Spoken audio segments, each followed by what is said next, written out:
네, 여러분 안녕하십니까. 뷰티풀 인터뷰 시간입니다. 오늘은 부동산 통계 전문가이신 엘리엇 님을 모시고 여러 가지 부동산 상황, 지금 시장의 상황이라든가 이런 것들을 한번 알아보도록 하겠습니다. 엘리엇 님 반갑습니다. 안녕하십니까? 네네. 저희 뷰티풀 채널에 굉장히 오랜만에 나와주셨는데 구독자분들에게 간단하게 인사 좀 해주시죠. 예, 저는 엘리엇 TV를 5년 전부터 운영하고 있는 엘리엇이라는 필명을 쓰고 있고요. 국토부 실거래가를 매일 아침 다운받아서 전국 5,500개 단지에 지수와 지역 인덱스를 만들고 있는, 그래서 실거래가 위주로 여러분들께 시장 상황을 설명해 주고 있는 그런 통계 분석가입니다. 오늘 다시 찾아뵙게 돼서 정말 반갑습니다.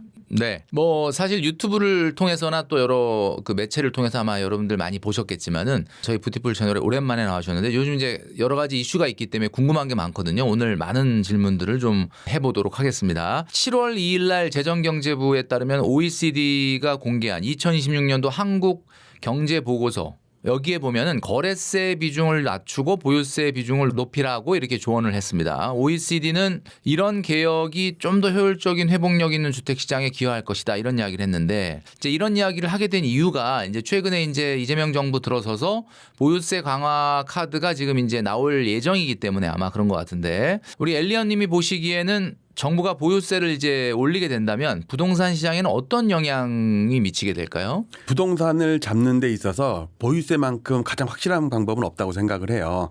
다른 세금과 다르게 양도세라든지 취득세는 일회성이잖아요. 근데 보유세는 매년 내야 되기 때문에 주식을 보유한 사람 입장에서는 그만큼 수익률이 떨어지는 그런 상황이 작용을 하거든요. 그래서 과거에 보유세, 세금 요게 어떤 역할을 했는지를 살펴보면 이번에 7월 달에 나올 이재명 정부의 보유세 정책이 확실하게 부동산을 잡겠다라는 아마 생각이 드실 겁니다. 자료를 잠깐 보여드리면 지금 화면에 보시면 대선 전에 이재명 후보가 강남에서 세금으로 집값 잡지 않겠다라는 그 어떤 안도감 있는 그 어떤 멘트로 인해서 표를 많이 얻었거든요. 그런데 이 뉘앙스가, 멘트가 어떻게 바뀌는지 한번 차례대로 한번 보겠습니다. 세금 규제는 최후의 수단이다. 최후의 수단이다. 그래서 보유세론에 선을 걷다. 이제 자꾸 이제부터 보유세가 자꾸 이제 언론에 회자가 되니까 아니다라는 취임 전에. 근데 이게 이제 취임 전에는 그 카드를 안 쓰겠다 해서 최후의 수단이라는 건 쓴다는 얘기잖아요. 거꾸로 얘기하면. 이런 식으로 이제 바뀌는데 뉘앙스가 한 번 더 바뀝니다. 자제하겠지만 그러면서 조건을 달았어요. 점점 이제 하겠다는 방향으로 갔는데 그 다음에 다만 안 쓸 이유는 없다. 또 이렇게 또 바뀝니다. 이제 쓰겠다는 얘기거든요. 그러면서 부동산 보유세가 정상화, 당연히 해야 되는 그런 어떤 상황으로 이제 바뀌고요. 그러니까 이제 야당에서도 세금으로 직접 안 잡겠다더니 그러면서 점점점 하면서 거부를 못하게 이제 어쩔 수 없이 받아들여야 되는 그런 상황이 생겼거든요. 그러면서 이제 언론에서도 외국에선 보유세 올리면 집값 잡혔다. 외국뿐만 아니라 우리나라나 인근의 일본도 보유세로 인해서 잃어버린 30년이 시작이 됐거든요. 그때 상황을 잠깐 보도록 하겠습니다. 지금 그 보유세나 이런 세금 정책은 부동산이 피크 쳤을 때 보통 나왔거든요. 일본도 그렇고 우리나라도 그렇고. 그러면은 우리나라 60년 아파트 역사에서 가장 강하게 상승장이 왔을 때가 80년대 올림픽 직후입니다. 그때 음마 아파트를 예를 들어서 볼게요. 그때 얼마나 올랐나를 한번 보여드리겠습니다. 요거는 78년도에 음마 아파트 분양 광고거든요. 아, 이게 음마 아파트 분양 광고예요? 예. 야, 거기에 4,400세대를 분양을 했는데 1,000세대씩 한 4번 정도를 나눠서 분양을 했어요. 그런데 나중에 79년도에 이제 2차 올쇼크가 오면서 또 박정희 대통령 시해에 당하고 건설주 파동이 났거든요. 31년속 하한가를 맞고 그랬어요. 건설주가. 그 당시에는 건설주가 우리나라의 지금의 삼성전자처럼 주도주였는데 미분양이 한 2,000세대가 났어요. 절반이 미분양이 나갔고 200만 원씩 할인 분양해갖고 10% 할인 분양했을 정도였거든요. 그러다가 그 과정을 겪고 나서 10년 정도 후에 요게 음마 아파트에 86년부터 오늘까지의 로그 월봉입니다. 시가총액이에요. 이게 마치 주가처럼. 봉차트를 아까 보니까 분양가가 31평이 4,150만 원이더라고요. 신문에 나와 있는 거 보니까. 아니요, 오른쪽을 보시면 돼요. 여기 보시면 오른쪽. 이건 계약금이었구나. 계약금이고요. 최종 분양가는 2억 정도 됐네. 아니에요. 2천만 원이에요. 2천만 원입니까? 단위가 이게 1,000원이에요. 와, 이게 1,000원. 이게 지금 40년 전입니다. 그래요? 예. 야, 그러면 지금 한 40억이니까 거의 한 몇 배 오른 거야? 200배 올랐네. 200배 올랐네. 200배 올랐죠. 200. 2만%네요. 수익률이. 근데 이 당시에 미분양이 절반이 미분양이 났었어요. 그렇지. 그러니까 음마 아파트가 우리나라에 역사적으로 길고 데이터도 많이 있고 거래도 활발했기 때문에 이걸 샘플로 좀 삼아서 이렇게 우리나라의 음아파트 10년 후부터의 그래프입니다. 이제 신축을 지났죠, 이제. 그렇죠. 86년도부터. 근데 여기서 요 노란색 마킹이 1년이거든요. 파란색 마킹이 양봉 음봉입니다. 자, 그럼 이때가 파란색이 떨어지는 구간이고 그렇죠. 네네. 연간으로. 노란색은 오르는 구간인데 예, 예. 근데 보유세가 올라갔을 때는 어땠는지를 한번 보고 싶네요. 네. 요 가장 급하게 올랐을 때가 88년 올림픽 하기 한 5개월 전에 88년 3월부터 이 부분이 딱 만 3년 올랐을 때 가장 급하게 올랐거든요. 그러니까 단기간에 많이 올랐죠. 네네. 얼마나 올랐는지 그래프를 잠깐 보면 여기에 88년 3월이라고 나오는데 이때부터 뜨기 시작을 했거든요. 올림픽 바로 직전입니다. 그리고서 91년 4월 달에 우리나라 역사적인 상수가 노태우 대통령 때 전국은 4월 달, 서울은 5월 달이었거든요. 일본의 잃어버린 30년이 시작된 후 한 몇 개월 지났을 때예요. 네네네. 이때 가격을 보시면 요렇게 보면 가격이 나오거든요. 6,500만 원이 2억 4천이 됐어요. 6424. 3년 만에 4배가 올랐어요. 그러네요. 지금으로 치면 애가 중학교 입학하고 나서 졸업할 때까지 3년 동안 6억이 24억이 된 거예요. 얼마나 급하게 많이 올랐는지 알 수 있잖아요. 야, 그때는 근데 이제 그때는 언론 보도가 뭐 이런 게 주목을 안 하다 보니까 모르고 넘어갔어요. 아, 그리고 이 당시는요, 음마가 대장이 아니었고 올림픽 회밀이 있죠. 네. 그다음에 올림픽 선수촌 나중에 그런 게가 거기는 대형 평수가 있잖아요. 음마는 대형 평수가 아니었거든요. 그러니까 아주 부잣집 사람들은 쪽에 있는 올림픽 거구나. 선수촌이나 거기는 송파구고 여기는 강남구고. 예, 그래서 여기는 그 주위에 이제 주공 아파트들이 많이 있었고, 그다음에 이거는 소형 아파트 그러니까 30평 정도였잖아요. 40평, 50평, 60평은 주로 회밀이나 그 당시에는 올림픽 가족 아파트라고 처음에 분양을 했었거든요. 이렇게 오르니까 이제 마지막에 잡는 게 세금이거든요. 이때 어떤 게 이슈가 됐냐면 올림픽 와중에 토지 공개념을 도입을 했어요. 이제 노태우 정부가. 그러면서 89년 4월 달에 내년부터 종토세가 시행이 된다. 드디어 부동산이 너무 많이 오르니까 3년 만에 아파트가 4배가 올라 버리니까 네네. 사회적인 문제가 돼 가지고 종합토지세 결국은 세금이거든요. 이렇게 되면서 일본도 90년 12월입니다. 일본도 토지세 강화 그러면서 한국도 종토세를 배워갔다. 그러면서 여기 토지공개념이라는 단어가 나와요. 그러니까 우리나라의 토지공개념으로에서 출발한 종토세가 일본에 영향을 미쳤다. 근데 일본이 왜 토지세를 도입을 했냐면 그 당시에 PIR 그러니까 연봉의 소득 대비 10년치 소득 대비 주택 가격 비율을 PIR이라고 그러잖아요. 네네. 10배 수준으로 너무 폭등을 한 거예요. 그러니까 일본에서는 5배 수준이 정상이다. 그래갖고 낮추기 위해서 토지세 지조라는 거를 도입을 하거든요. 근데 이렇게 되면서 일본의 잃어버린 30년이 시작이 된 거예요. 우리나라도 8년 동안 IMF 때까지 폭락을 해요. 아파트가 한 60%가 빠져요. 그러면 현재 우리나라가 아파트 값이 얼마나 비싼지를 신문 기사에서 몇 년치를 한번 갖고 왔는데 21년 4월 치면 5년 전이죠. 그 당시에 2021년 10월 달에 상투치고 1년 반 정도 급락을 한 때가 있었어요. 네네. 그때 PIR 지수가 부동산원은 조금 이거를 좀 보수적으로 잡기 때문에 뭐 9.3배라고 그러는데 네네. KB은행에서는 17.4배라고 그랬어요. 차이가 많이 나네요. 네, 많이 나죠. 그러니까 항상 부동산원은 약간 보수적이에요. 정부 정책을 뭐랄까 입안하는 그런 국토부에서 주관하는 공기업이기 때문에 어쩔 수 없이 약간 올랐어도 덜 올랐다고 그러고 그렇게 어쨌든 KB 기준으로 하면 17.4배입니다. 일본이 10배일 때 부동산 버블이 터졌어요. 잃어버린 30년이 시작이 된 거거든요. 자, 이거는 외국에서 조사한 PIR 서울의 PIR 지수인데 32배입니다.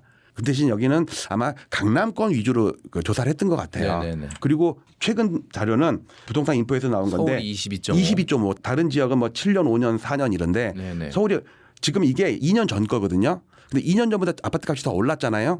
소득이 오른 것보다 아파트 값이 더 올랐기 때문에 당연히 한 25배는 됐을 거예요. 즉 1년치 연봉을 한 푼도 안 쓰고 25년을 모아야지 아파트를 살 수 있다는 거거든요. 그만큼 우리나라의 버블이 지금 세계에서 1등 정도 되는 그런 상황입니다. 그래서 지난달인가 취임 1년차 기자회견에서 한국 보유세가 낮은 편이다. 7월 손질 내고 그러면서 대통령 입에서 처음으로 보유세라는 단어가 나온 게 1년 만에 처음으로 나온 거예요. 그동안은 다른 데서 이제 왈가왈부했지만 대통령 입에서 1년 기자회견에서 이런 보유세라는 단어가 나온 게 처음이었기 때문에 어쩔 수 없이 이제 다 받아들이는 분위기죠.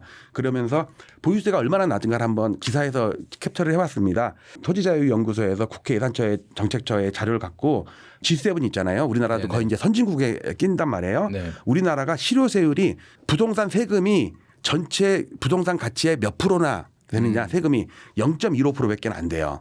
미국이 0.83, 그다음에 영국 0.7인데 우리보다 밑에 있는 건 독일밖에 없어요. 그만큼 우리가 미국, 영국 선진국의 6분의 1, 7분의 1밖에 안 되는 정도로 세금이 많은 것처럼 느껴지지만 실질적인 실효세율은 그만큼 낮은 거예요. 그리고 그래서 이틀 전인가 기사가 하나 나왔는데 OECD에서 한국 보유세 강화 권고를 했습니다.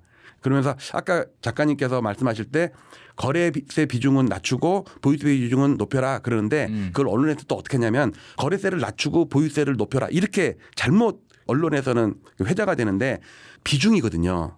거래세도 높이고 보유세도 높이면서 비중 조절을 할 수 있는 거 아니에요. 네네. 근데 언론에서는 거래세를 낮추라는 거에 방점을 둬가지고 거래세 비중을 낮추라는 거지 거래세 세금을 낮추라는 건 아니거든요. 그러니까 보유세를 높이면 그냥 자연스럽게 조정이 되는 거잖아요. 그렇죠. 그러니까 거래세를 가만히 놔두고 보유세를 올리면 거래세 비중은 낮아지는 거거든요. 네네네. 그러면 OECD에서 공고하는 게 맞는 거예요.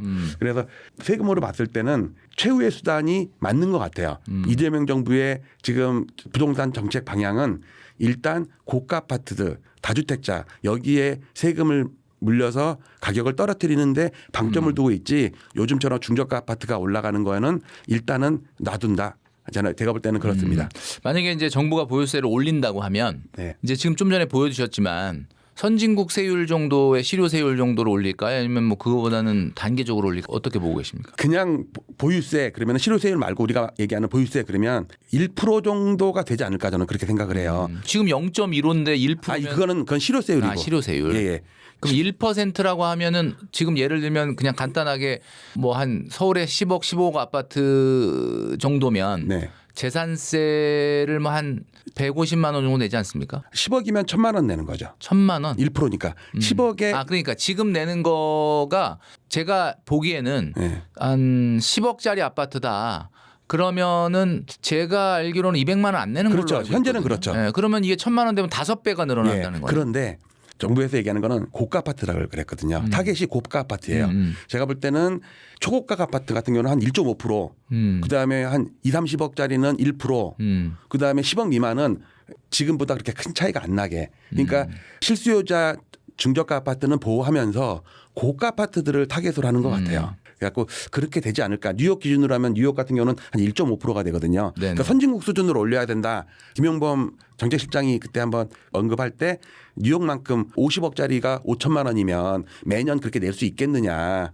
그렇게 멘트를 한 적이 있는데 그렇게 고가 아파트와 저가 아파트에 차등을 둬서 어쨌든 부담을 많이 지우지 않겠나 그런 생각이 좀 듭니다. 최근에 그 정부가 동탄, 기흥, 구리 이 지역을 추가적으로 토지거래 허가 구역으로 묶었습니다. 이제 뭐 이유는 이쪽이 이제 아마 강한 상승세가 있기 때문이겠죠. 이로 인해서 이제 문재인 정부 때처럼 규제 지역의 지정이 계속 반복되고 있는 모양새인데 집값 상승세로 인한 비규제 지역으로의 매수세가 옮겨가는 일명 그 풍선 효과 이런 것들이 또 반복적으로 생길 거다라는 의견도 있습니다. 엘리언님이 보시기에는 이 풍선 효과 그러면 이번에 이제 피해가 또 다른 지역으로 풍선 효과 또 나타날까요? 어떨까요? 제가 볼 때는 그 가능성은 되게 작아 보여요. 과거에 비해서. 왜 그러냐면 문재인 정부 때 금리는 2% 3%였습니다. 네네. 지금은 뭐 많으면 6, 7%까지도 가잖아요. 그리고 반도체 성과급 이벤트 6억 뭐 지원해 주는 거 있잖아요. 그거는 단기 어떤 일회성 왜냐하면 내년 내후년에도 계속 그만큼의 보너스를 줘야지 계속 지금의 상승세가 유지될 수가 있는데 그리고 동탄 요 몇 군데만 그렇게 불이 붙고 있거든요. 그리고 그것도 워낙 많이 빠진 상태에서 반등하고 있는 거거든요. 21년 고점 5년 전에 고점을 넘은 아파트는 몇 개 단지가 안 돼요. 그 자료를 제가 실거래가 기준으로 보여드리도록 하겠습니다.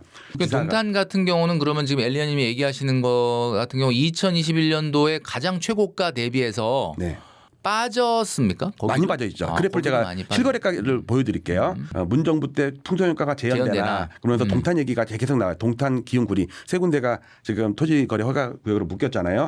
지금 기존의 규제 지역에 이어서 여기 화성, 동탄과 용인, 기흥 그다음에 구리 즉 최근에 중심 지역에서 약간 외곽에 있던 지역이 이제 편입이 된 거죠. 네네. 알고 보면 이 지역도 약간 풍선 효과를 혜택을 받은 상황이죠. 지금 그러면 제가 실거래가 기준으로 그래프를 하나 보여드릴게요. 요거는 화성 동탄인데 제가 경기도는 1000개 단지 1등부터 1000등까지의 아파트를 골라갖고 수십 년 동안의 지수를 만들고 있거든요.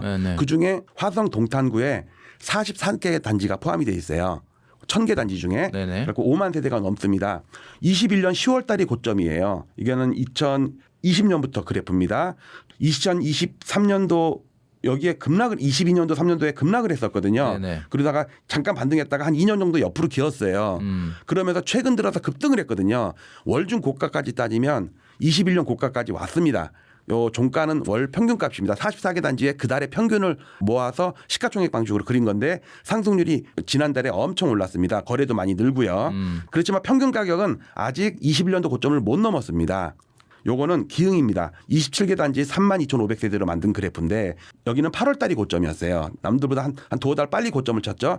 급락한 다음에 한 3년 정도 옆으로 기다가 한 1, 2년 정도 반등을 했지만 최근 들어서 꾸준히 오르고 있단 말이에요. 네네. 그렇지만 월 평균 값으로 치면 요 정도까지밖에 안 온 거예요. 그러니까 1년 전 아니면 연초에 집을 화성에서 집을 구하러 다니는 신혼부부가 봤을 때는 매달 오르는 걸로 보인단 말이에요. 왜 이렇게 많이 올라 이렇게 걱정하지만 5년 전에 상투에 영끌한 집주인 입장에서는 아직도 2억 3억 손해가 봐 있는 거거든요. 그러니까 프레임을 5년 전 고점에 비해서 가격을 측정할 것이냐 최근 1, 2년 동안의 가격을 측정할 거냐에 따라서 두 가지 서로 다른 시각이 존재하는 거거든요. 지금 왜 이렇게 많이 올랐어요라는 신혼부부가 살려는 그 집주인 입장에서는 난 아직도 2, 3억 손해봤어. 아직 지금 만회 못했다. 네, 아직 못한 거예요. 몇 개 단지만 특정 단지만 지금 전고점까지 왔고 또 한 개 지역은 구리입니다. 구리도 2021년 10월 달에 상투 친 다음에 급락하다가 최근 들어서 꾸준히 한 3년 정도 반등을 하고 있는데 여기도 못 미치네. 21년 여기 못 미쳤습니다. 예. 그러니까 여기서 좀 잘 나가는 단지는 21년 고점을 넘은 데가 몇 개 있어요. 근데 언론에서는 거기를 주목을 하니까 전부 다 21년 고점을 다 넘은 거로 알지만 실제로는 그렇지 않다. 또 한 가지 방금 본 요 세 개 차트를 실질 지수로 보겠습니다. 실질 지수라는 거는 예를 들어서 아까 봤던 동탄에 25년 전에 물린 10억에 산 집주인이 있는데 지금 10억에 팔한다고 쳐보세요. 그러면 이분은 엄청나게 손해 본 거예요. 왜 그러냐면 우리가 대출을 안 끼고 아파트를 사는 사람은 거의 없잖아요. 그러니까 10억이면 영끌한 사람은 한 8억을 대출을 받고 보통은 60% 정도를 대출을 받거든요. 뭐 현금 갖고 있는 사람이 2, 3억 받겠지만 평균적으로 6억이라고 치면 보통 60%를 많이 받는다면 10억에 6억이면 6억에 대한 4%만 잡아도 한 달에 그러면은 200만 원이네. 200만 원이에요. 그러면 1년에 2,400만 원을 이자를 냈단 말이에요. 그러면 5년이면 거의 한 1억 몇 천만 원을 냈단 말이에요. 네네. 그러면 10억에 산 사람이 10억에 팔면 1억 몇 천만 원은 손해고 그거는 복비나 양도세나 이런 여러 가지 부대 비용을 포함 안 한 거거든요. 그런 걸 감안하기 위해서 우리가 CPI 어저스티드 인덱스라는 거를 전 세계적으로 활용을 해요.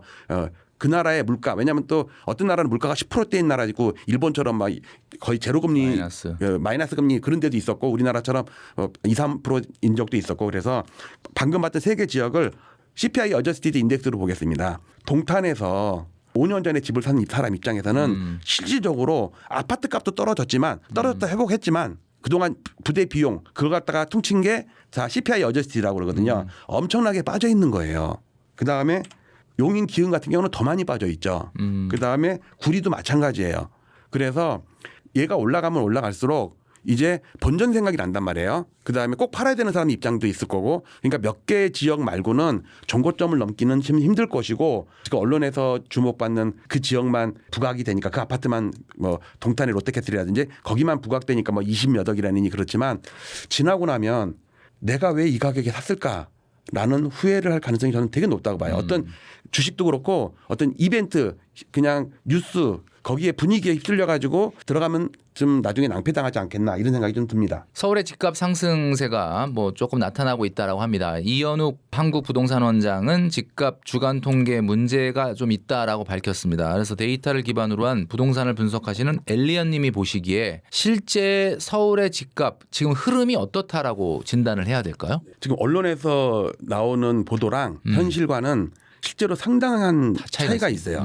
어떻게 보면 심하게 얘기하면 약간 통계 조작 같은 언론 플레이를 위한 통계 조작, 떡밥을 던져주는 그런 생각이 좀 들어서 쉽게 지금 오릅니까 안 오릅니까? 안 오르고 있어요. 안 오르고 옆으로 기고 있어요. 폭락하는 데도 많아요. 근데 보도에는 약간은 상승세가 나타나는 것처럼 보도가 되는. 그것도 약간도 아니고 엄청나게 폭등하는 거로도 그 지역만 또 동탄을 예를 들어서 부각을 시키면서. 예, 부각을 시킨단 말이에요.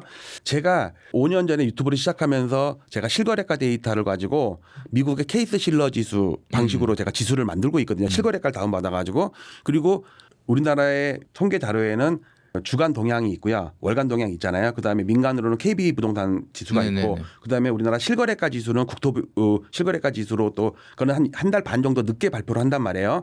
근데 실거래가 지수는 전화 국토부나 같은 데이터를 가공하기 때문에 거의 비슷하게 나와요. 그렇지만 동향조사는 부동산원 같은 경우는 조사원이 나가갖고 받아 적으면서 공인중개사분들한테 가서 물어봐가지고 예, 하는 거잖아요. 그거는 사실적으로 말하면 동향조사가 아니라 매도 호가 조사예요. 얼마에 팔려고 나왔습니까예요. 10억짜리 그러면 아무래도 그거는 좀 상승으로 나올 가능성이 높네. 그렇죠. 10억에 거래돼도 집주인은 15억, 20억에 내놓은 사람도 있단 말이에요. 그다음에 실제로 실거래 가격이 뭐 1억 떨어졌다 치더라도 곧장 사람들이 가격을 낮추지는 않아요. 그다음에 KB 같은 경우는 부동산 사장님들이 입력을 하거든요. 근데 그동안 제가 너무 많은 오류와 약간 조작 같은 느낌이 들어서 제가 데이터를 따로 가공하고 있는 상황인데 그 실례를 제가 오늘 아주 극명하게 몇 가지를 보여드리도록 하겠습니다. 네네. 지금 보시는 차트는 부동산 R1이라는 사이트에 들어가서 강남구만의 올해 주간 지수입니다. 등락률이 아니고 인덱스입니다.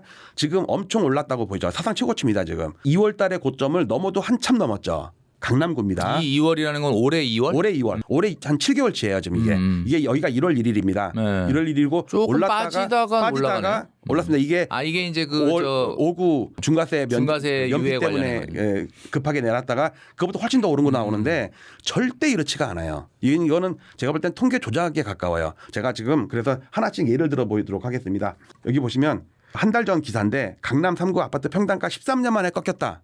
보통 지수가 하락을 해도 평당가는 안 떨어지거든요. 왜냐하면 신규 입주가 있잖아요.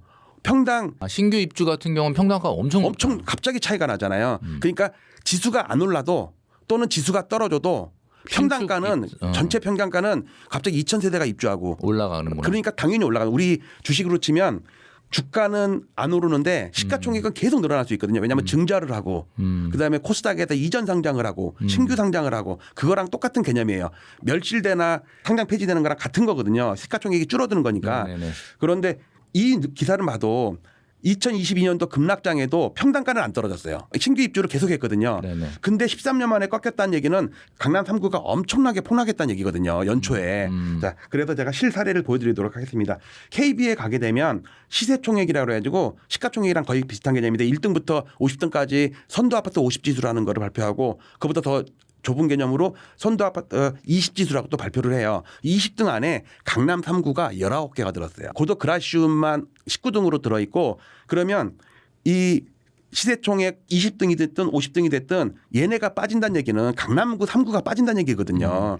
그리고 20, 30개가 거의 시가총액의 8, 90%를 차지를 해요. 나머지 나홀 아파트가 아무리 많이 있어봤자 5,000세대, 8,000세대 이런 데가 시가총액이 크니까 자, 요거는 KB 월간 선도 아파트 지수라는 그 사이트에 들어가서 아파트 가격 지수를 보여드린 건데 선도 아파트는 탑 50개. 탑 50. 그다음에 여기에 시세총액 탑 20가 있고 여기 점선으로 되어 있는 거 있잖아요. 네네. 요 하락하는 거는 선도 아파트 50 지수고 네네. 그거보다 더 하락한 거는 선도 아파트 20 지수예요. 네네. 그러니까 표본이 적으면 변동성이 더 크잖아요. 네. 그러니까 더 많이 빠지는 거로 보여요.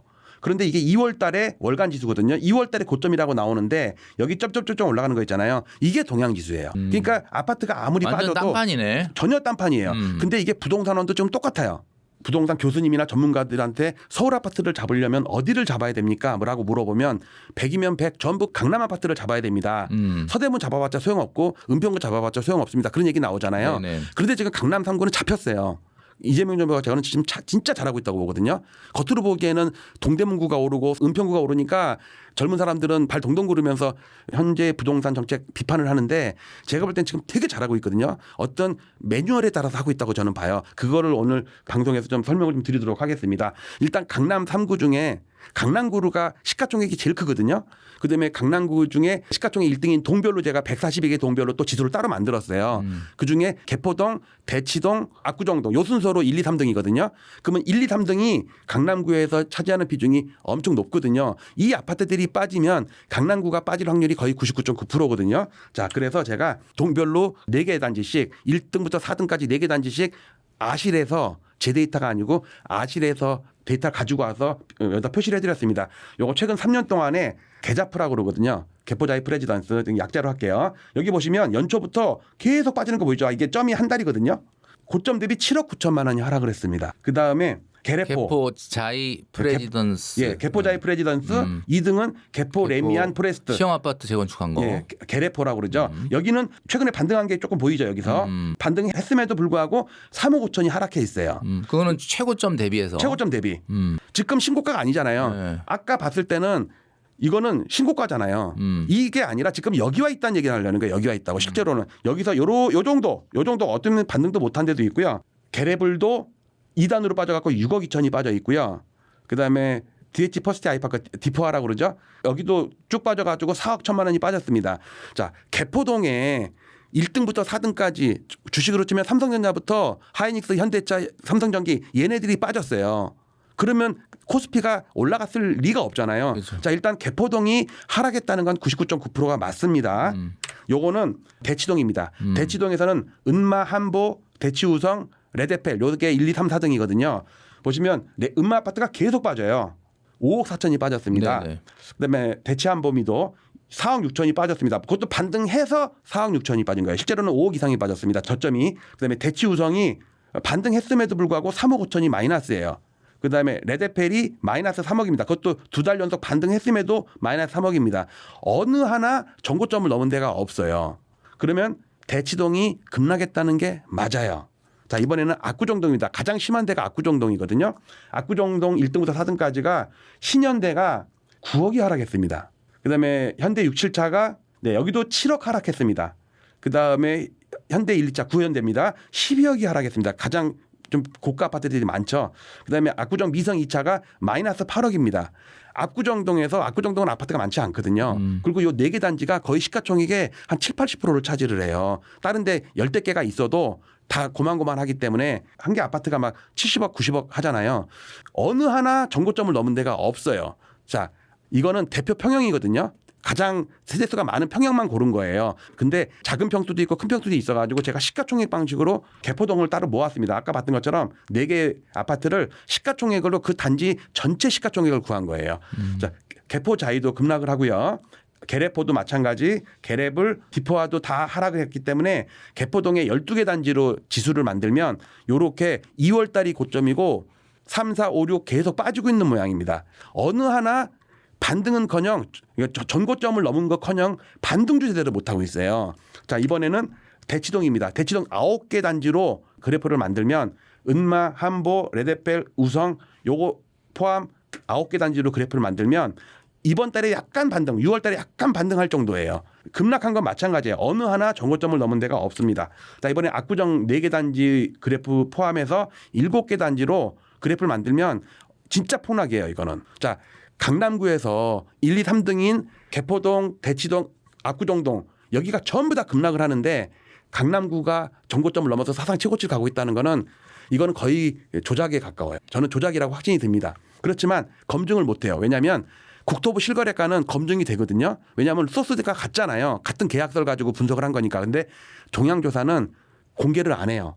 조사원이 쓰고 싶은 대로 쓰는 거예요. 아까 말씀해 주셨던 것처럼 그냥 매도 호가 조사네. 그렇죠. 아무리 압구정동이 10억씩 빠져도 집주인이 안 낮추면 그냥 그 가격을 적는 거예요. 그래서 요 3개 단지를 같이 모아보면 개포, 대치, 압구정 3군데 아파트의 그래프를 봤을 때 이거를 모아놓은 강남구 아파트가 급락했다가 반등도 제대로 못하고 있다는 게 눈에 보이고요. 네네. 거의 뭐 그림이 비슷하네요. 네네네. 강남구가 다 똑같아요. 자, 제가 5,050개의 단지를 가지고 전국 지수를 만들고 있거든요. 그리고 서울은 1,520개 단지를 갖고 만들어요. 그중에 첫 번째 페이지인 800등까지의 아파트인데 요거는 2월 달이 아까 강남구 보면 고점이었잖아요. 그 2월 달 이후에 4개월 동안에 시가총액이 얼마나 변했나를 1등부터 800등까지 본 건데 여기 상위권 아파트를 보시면 여기 아파트를 보시면 전부 2월 달 대비 다 마이너스죠. 대부분이. 그렇죠? 그다음에 뒤로 가면서록 여기는 빨간색이 훨씬 많죠. 이게 네네. 중저가 아파트들이 많아서 그래요. 중저가 아파트들은 상승하는 곳이 있네. 많죠. 오늘도 상승하고 있으니까. 그런데 서울 아파트를 전체적으로 보면 옆으로 기고 있는 거예요. 약간 빠졌다가 약간 반등했다가. 그런데 계속 하락했던 강남구와 계속 상승했던 뭐 도봉구나 서대문구 여기를 합쳐보면 서울은 피크 아웃된 상태에서 박스권 횡보 요 정도 국면이라고 보여지고요. 예를 들면 요거는 이제 200등까지만 따로 모은 건데 아까 봤던 800등 말고 200등까지인데 예를 들면 여기 시가총액이 나와서 보여드리면 예를 들어서 잠실 엘스 같은 경우는 2월 말 대비 9.5% 9% 정도 하락을 했거든요. 네네. 시가총액이 1조 8천억이 줄었어요. 고점 대비. 자, 그런데 200등인 아파트를 제일 끝에 있는 아파트를 한번 보자고요. 여기 보면은 중계 그린 아파트가 9%가 넘게 올랐으니까 엘스 9% 하락한 거나 중계 그린 9.5% 상승한 거랑 비슷하잖아요. 네네. 그렇지만 여기는 시가총액이 1,900억 늘은 거예요. 아까 엘스 아파트는 1조 8천억이 줄었는데 여기는 1,900억밖에 안 늘었으니까 10분의 1밖에 안 는 거예요. 왜냐하면 가격이 차이가 나고 차이가 세대 나니까. 수가 차이 나니까. 그래서 케이스 실러 지수 방식으로 한 시가총액 방식으로 한 지수는 강남 3구의 하락률이 더 비중이 높기 때문에 지수는 못 오르고 있다. 그런 거 말씀을 드리고요. 정리 좀 하자면 요거는 국토부 실거래가 지수입니다. 국토부에서 발표하는 건데 제일 위에 있는 게 수도권입니다. 21년 고점보다 한참 낮죠. 이거 지난달까지 나온 거거든요. 가장 밑에 있는 게 지방입니다. 지방은 5년째 빠지고 있어요. 연종가로 따지면 5년째 하락이에요. 중간에 약간 반등한 적도 있지만 연간으로는 이때도 하락했기 때문에 지방은 이래요. 그러면 수도권과 서울, 인천, 부산과 나머지 지방 지역을 합치면 전국이 나올 거 아니에요. 전국의 실거래가 지수가 이렇게 낮습니다. 즉 우리나라 대한민국의 아파트 역사에 있어서 대상투는 2021년 10월 달에 이미 나왔고 고정돼 있어요. 그걸 근처도 못 가고 있어요. 지금 상황에서는 진짜 말씀하신 대로 2021년 10월 달에 10월 달에 가장 고점에 턱없이 부족하네. 그렇죠. 그나마 뭘 그렇게 오른다고 그렇게 난리는지. 그게 프레임이라니까요. 동탄만 주목을 하면 전국이 사상 최고치 가는 것 같은 느껴지잖아요. 지금 광주나 뭐 대구, 부산은 5년째 하락이에요. 아주 큰 일이라고 생각할 정도인데 요거는 부동산원에서 나온 국토부 실거래가 지수고요. 요거는 KB에서 나온 우리나라의 역사에서 가장 긴 데이터를 보유하고 있는 게 KB거든요. 옛날에 주택은행 정부의 부동산 통계 대행 기관이었습니다. 86년부터 데이터가 존재하거든요. 노태우 대통령 상투치고 IMF 때까지 거의 8년 정도 하락을 했어요. 이걸 보면 우리나라 이거 전국 아파트거든요. 그리고 상투는 21년 10월 달에 그다음에 반등을 했어도 이 정도밖에 안 돼요. 근데 이렇게 차이가 나는데 엄청 화랑장이라는 거는 서울 그것도 강남권 또는 한강벨트 정도지 노도강은 지금 예를 들어서 도봉구 창동 17단지 같은 경우는요 6억 하던 게 3억 깨졌다가 이제 3억 몇천이에요. 아직도 40% 손해가 나 있는 거라고요. 네네. 그러니까 그런 걸 종합적으로 봐야 된다. 그런 생각이 좀 듭니다. 그리고 제가 아까 통계 조작에 가깝다는 말씀을 드렸잖아요. 그 내부 문건을 가지고 여러분께 잠깐 설명을 좀 드릴게요. 실거래가와 동향조사 두 가지가 있습니다. 요거는 2023년 3월 달 실거래가 가격 지수인데 얼마나 통계가 조작이 됐는지 보여드리면 이때 폭락을 할 때인데 2021년 상투치고 22년에 여름부터 대폭락을 해가지고 23년도 한참 폭락할 때인데 갑자기 서울이 생각해 보세요. 부동산이라는 게 갑자기 5%가 빠졌으면 12월 달에 5% 빠졌으면 마이너스 3%, 마이너스 1%, 플러스 1%, 플러스 3% 이렇게 점진적으로 이렇게 둥그런 항공모함처럼 움직여야 되는데 갑자기 피레침처럼 급변침을 합니다. 갑자기 플러스가 돼요. 1%, 3%, 0.7%, 3개월 연속 상승이죠. 서부권이란 거는 은평구, 서대문구, 마포구거든요. 그런데 이 서부권을 구성하고 있는 즉 이번에 중간고사를 봤는데 세 과목을 시험을 봤어요. 그러면 평균 점수가 3달 연속 올랐으면 그 세 과목도 다 올랐을 거 아니에요. 근데 딱 조사를 해보면요. 은평구 마이너스 1.5% 대신 구별로는 분기별로 발표합니다. 아까 생활권역은 매달 발표하는 거고 서대문구도 0.39% 마이너스 마포구도 0.6% 마이너스 특히 은평구 같은 경우는 이거 폭락이거든요. 1.5%는 국영수 세 과목이 전부 마이너스인데 평균 점수가 계속 올랐다고 거짓말을 친 거예요. 이거는 조사는 월간 구별 조사는 제대로 해놓고 그거를 그 아까 서부권이 은평, 서대문구, 마포구를 다 합친 거고. 네, 국영수를 합친 게 그럼 숫자가 진짜 다 마이너스가 나는데 여기는 플러스네. 이게 뭐냐면 조사원들이나 통계 부서에서 통계랑 산출을 제대로 했는데 마지막에 발표할 때 조작을 한 거예요. 올랐다고. 그러고 나서 진짜로 한 5, 6개월 있다가 진짜 제 데이터도 올랐어요. 그러면 1, 2월 달에 올랐다고 거짓말 친 게 무슨 상관이냐. 어차피 올랐으면 되는 거 아니냐. 그리고 대부분이 아파트에 관심 있는 분들은 집을 갖고 있는 사람들이 관심을 갖고 있잖아요. 그러니까 올랐다고 하니까 좋은 거예요. 내 재산 가치를 방어해 주니까. 그다음에 요거는 최근 5월 달 데이터입니다. 야, 그럼 뭐 이건 지지난달 거네. 예. 그러니까 그 대신 2달 전 데이터가 발표되거든요. 5월 달에는 3월 데이터를 발표해요. 사람들이 국토부 실거래가 관심이 없는 게 주간 데이터는 매주 나오는데 2달 전 걸 봐서 뭐 하냐. 오늘 발표가 돼도 2달 전 지수는 관심이 없어요. 그러니까 기자들도 검증을 제대로 안 해요. 자, 여기를 보시면 이거는 이제 동남권입니다. 동남권은 강남 3구랑 강동구까지입니다. 보시면 1월달 오르고 2월달 오르고 3월달에 급락을 해갖고 분기간으로는 보합이에요. 오른 게 없어요. 네. 1분기 1쿼터에는 오른 게 없어야 되는데 갖고 또 분기마다 발표하는 강남 3구랑 강동구를 한번 가봤습니다. 가봤더니 서초구 2.2% 이건 대폭등이거든요. 강남구도 1.3% 특히 콩파구 같은 경우는 거의 6% 폭등이에요. 5.96? 그동안 보지 못했던 폭등이에요. 강동구도 4.5%면은 그냥 진짜 폭등이고 그런데 분기별로 동남권을 보면 분기별로 보합이에요. 실제로는 분기가 마이너스예요. 제 데이터로는. 얘는 조금 보수적으로 집계해서 그러는데 어쨌든 요것도 얘가 잘못된지 모르지만 제가 볼 때 이거는 얘가 잘못됐어요. 1, 2, 3월 달에 생각해 보세요. 5월 9일 양도세 중과를 면피하려고 미리미리 물건이 나왔기 때문에 3월 달에 급락하고 뭐 1, 2월 달도 그렇게 오르지는 못했었거든요. 강남구는. 다른 지역은 꽤 올랐지만 최근 데이터가 이렇게 오류가 있어요. 이거는 제가 검증을 할 수가 있는 게 이거를 산출한 소스나 제가 엑셀 데이터로 가공하는 소스나 같은 소스거든요. 같은 계약서의 데이터를 기반이니까. 자, 그다음에 이번에는 최근 자료 6월 16일 날 지난 보름 전에 나온 거예요. 네네. 여기 보시면 일단 제가 주목을 하는 거는 제가 우리나라 시가총액을 다 조사를 해갖고 매일 집계를 하는데 세대수가 제일 많은 구는 노원구가 14만 3천 세대로 제일 많아요. 우리나라 180만 세대 중에 노원구가 14만 3천, 강남구가 13만 5천 제일 많지만 가격 차이 때문에 시가총액이 강남구는 370조 원이에요.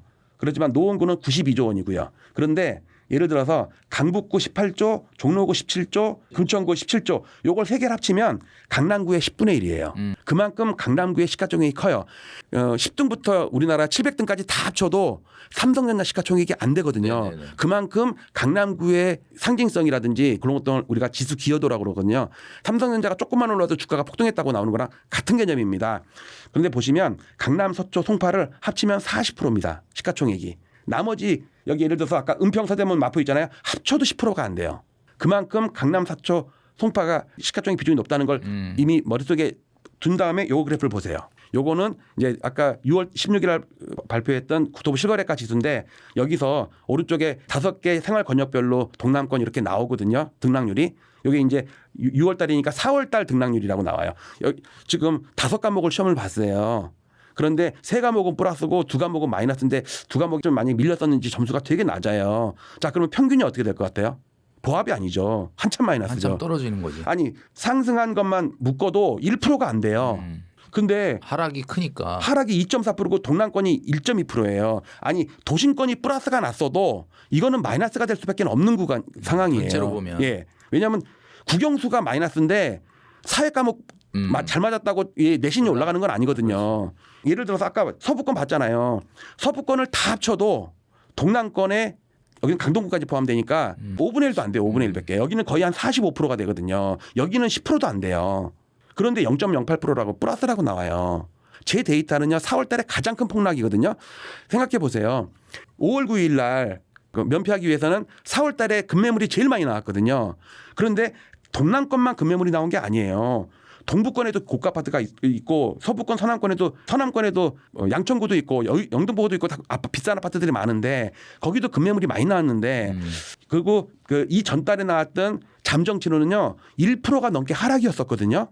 근데 잠정치는 1.4%가 마이너스인데 실제치가 0.08% 플러스라고 나온 거는 시장을 돌리기 위한 어떤 조작의 냄새가 저는 왜냐하면 이거는 조작이라고 제가 동향조사는 조작이라고 할 수가 없어요. 왜냐하면 그건 동향이고 저한테 공개를 안 하니까. 근데 이거는 아침에 아무나 다운받을 수 있는 거거든요.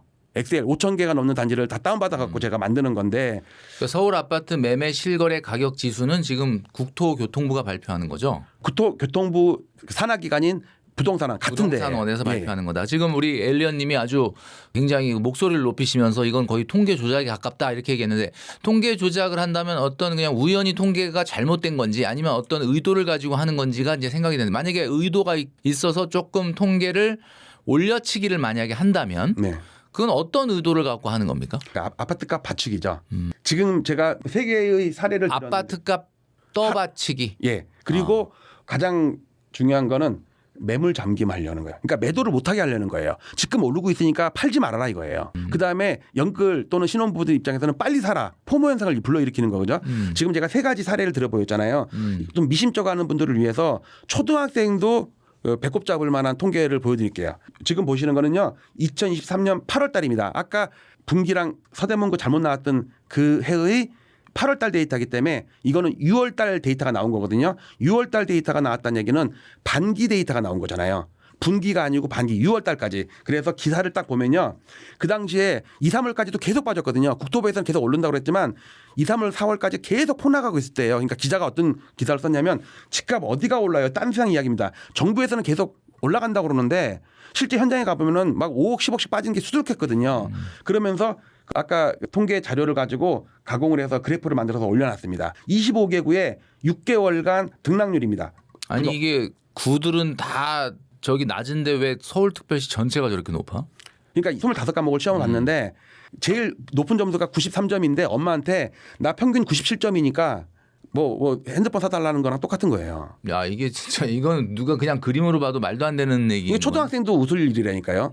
이게 뭔 얘기냐면 방금 나왔던 요 6월 공동주택 실거래 가격 지수 요 데이터를 가지고 그 디자이너가 이제 그래픽을 만들어 가지고 기자가 보도를 했는데 자기도 말도 안 되는데 요거를 못 짚어낸 거예요. 어느 누구도 이 데이터를 문제 제기한 기자가 한 명도 없어요. 저는 매일 이걸 작업을 하니까 말도 안 되는 그래서 요거를 가장 결정적인 어떤 증거 이거는 뭐냐면 실무자들은 다 조사를 하고 실거래가도 조사를 하고 왜냐하면 실거래가는 조작할 수가 없단 말이에요. 동양조사는 야 좀 올려서 입력해 이렇게 하면 되지만 실거래가는 계약서상의 가격이 입력된 대로 가공을 하거든요. 그러면 이 한국부동산원은 국토교통부 산하의 공기업이죠. 공기업이잖아요. 네. 한국부동산원이 발표하는 자료는 실거래가를 기반으로 하는 건 아닙니까? 두 가지를 발표하죠.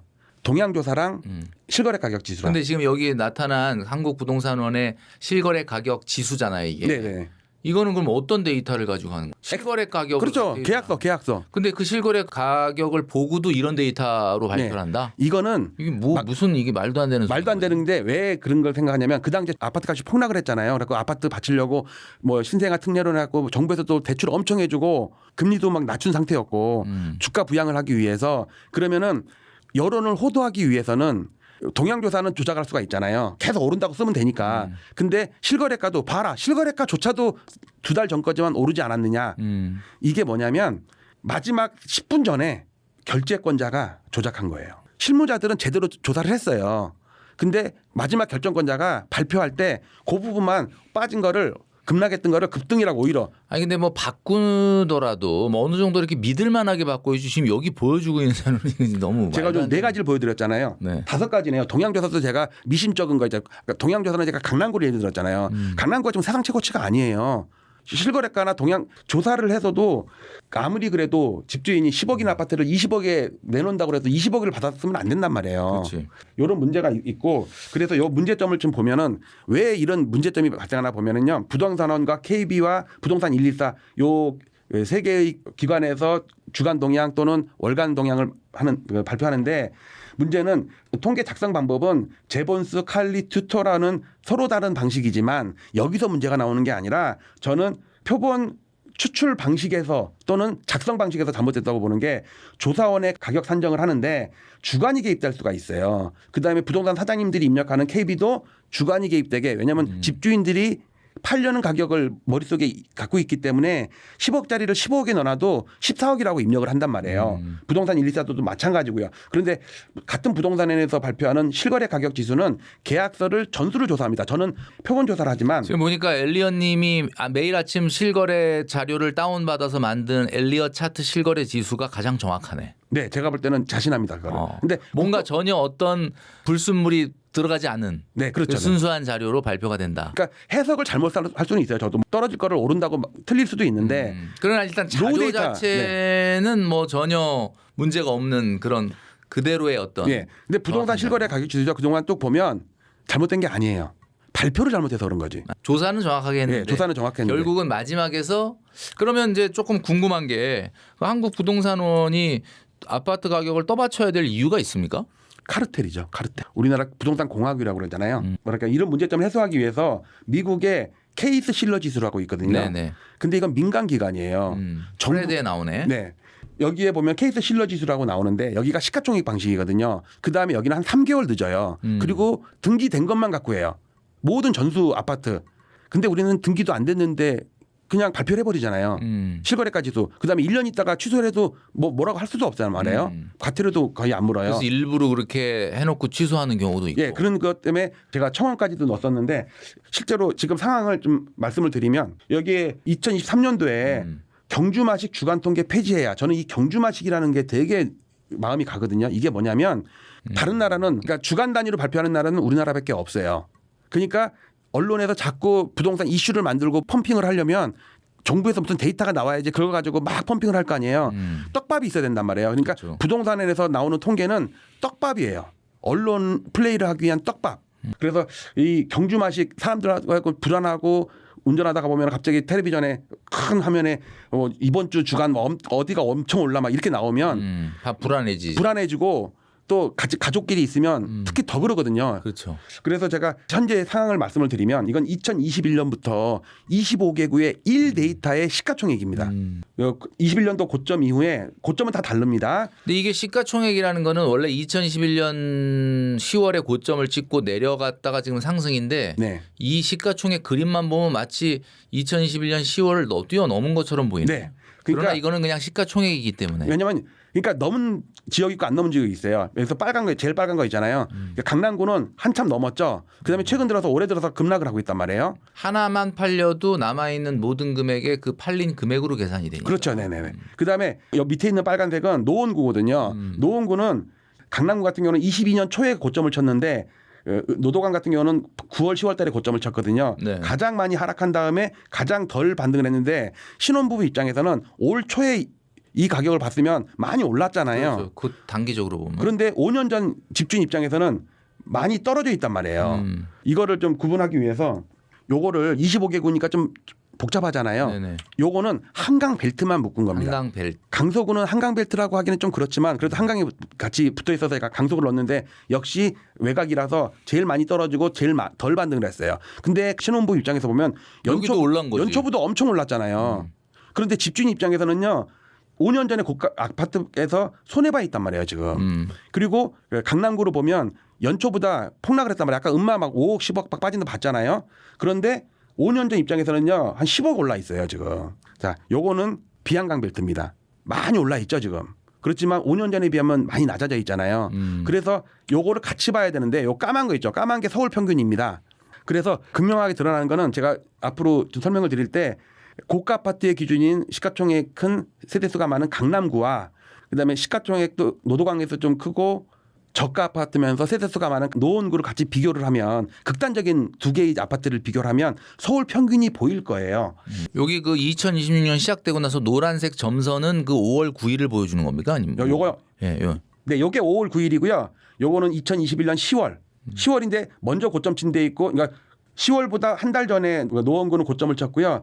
강남구는 연말까지 더 몇 달 후에 고점을 쳤습니다. 그리고 말씀 잘하셨는데 이게 2월 23일이에요. 아, 예. 2월 23일부터 멈췄다가 5월 9일까지 폭락을 한 거예요. 5월 9일까지 지금 낮아 있는 저 갈매기 모양 조기가 지금 현재 5월 9일이구나. 5월 9일 이후로 사실 살짝 반등. 반등이 나오는. 근데 노원 같은 경우는 더 급하게 반등하고. 근데 여기 점선을 해놓은 게 뭐냐면 2월 23일이 이재명 대통령이 트윗을 처음으로 시작해갖고 본격적으로 부동산과의 전쟁을 벌인 날이에요. 이때 어디가 때려잡혔냐면 강남구가 때려잡혔어요. 서초구, 송파구도 마찬가지고. 이렇게 이제 뭐 통계 조작 얘기도 해주셨는데 부동산 감독원 설치 방안이 국회에 발의된 가운데 뭐 이거 감시 국가가 되는 거 아니냐 뭐 이런 논란도 있긴 한데 법안에 따르면은 감독원은 국가기관 등의 부동산 거래 신고, 금융, 과세, 행정 자료를 요구할 수 있고 이를 조사할 수 있다라고 되어 있습니다. 부동산 감독원의 설치에 대한 우리 엘리언님의 입장은 어떠십니까? 부동산 감독원 설치 요거는 저한테도 참 의미가 남다른데요. 제가 작년 8월 5일부터 9월 4일까지 한 달 동안 제가 국회에 감독원 설립에 관한 청원을 올린 적이 있거든요. 네. 5만 명이 넘어야지 이제 국회로 넘어가는데 16,000명 정도 마감이 됐기 때문에 통과되지는 못했어요. 근데 이때 그러나 이제 부동산 감독원이라고 하는 거 자체 네이밍은 우리 엘리언님이 만들어낸 말인 것 같은데. 그렇죠. 예, 만들었어요. 예. 제가 만들어서 그 전에부터도 시중에는 좀 떠돌던 얘기인데 제가 이걸 집계를 해가지고 너무 그 당시 6월달, 5월달에 부동산 통계 조작이라든지 그다음에 작전 세력이 준동하는 게 너무 느껴져서 이건 이렇게 되면 우리나라 진짜 망하겠다. 후손들을 위해서 부동산 감독원, 왜냐하면 제가 증권사 출신이기 때문에 옛날 금융감독원에 많이 불려간 적도 있었거든요.